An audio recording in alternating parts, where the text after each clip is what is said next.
Well, God's promise that one of David's sons would build him a temple came true in his son Solomon.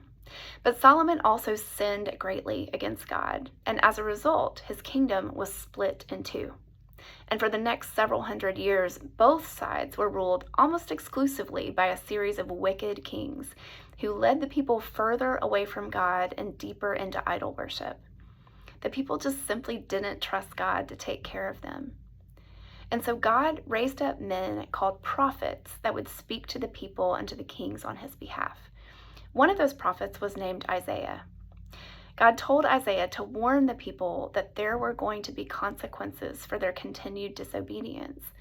If they refused to turn back to God away from idols, then he was going to allow a foreign nation to conquer them. And that foreign nation would oppress them and enslave them and even carry some of them back into captivity. But the people didn't listen. In spite of their disobedience, God still loved them, and his plan to rescue them and bring them back into right relationship with him never changed. This is how he did it.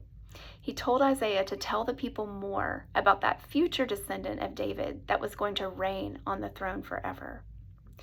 So Isaiah wrote, "The Lord himself will give you a sign. The virgin will become pregnant and give birth to a son, and he will be called Emmanuel."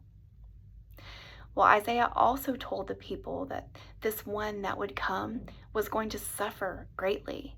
He was going to be beaten and tortured until he no longer even looked like a man. He would be despised and rejected. People were going to think that he was being punished for something that he did, but he would have never done anything wrong. Instead, he would be pierced for our rebellion, crushed for our sin.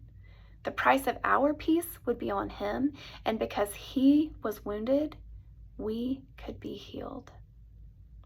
And in that day, God would look on the suffering of his servant, and he would be satisfied, because that is what it would take to bring his people back into right relationship with him.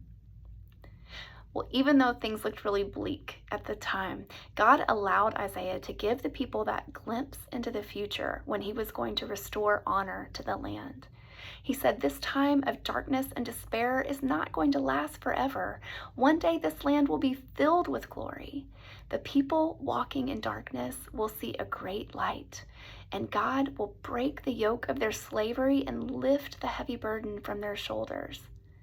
For unto us a child is born, unto us a son is given, and the government will rest on his shoulders.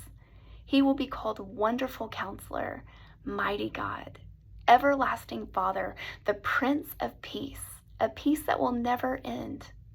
He will rule with fairness and justice from the throne of David for all eternity." And that is the 8th story of Christmas.